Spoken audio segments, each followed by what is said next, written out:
Hey, what's up? I just wanted to show you this. This is what I use for pre-injections.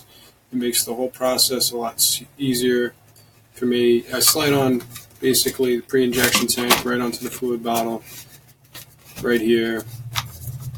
I put my arterial tube right on here. I just slip it on.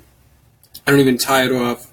Push it all the way into the vessel, right? And then I pump this up and it holds a lot of pressure. It adds air to this tank, so it builds up tons of pressure, and it's trigger controlled, so it doesn't release any fluid to here. But quite frankly, I let it pressurize, I hold it down, and I just wail till I've cleared about 16 ounces or whatever pre-injection chemical, and then I go and I get some warm water, fill it up again, shoot another in there, either against a closed vein, if the case is refrigerated. If it's not, I do concurrent drainage, but pretty much turns any case into a one-point injection after that, because it opens up the whole arterial system, but it's not enough volume where you'd have any sort of swelling issues.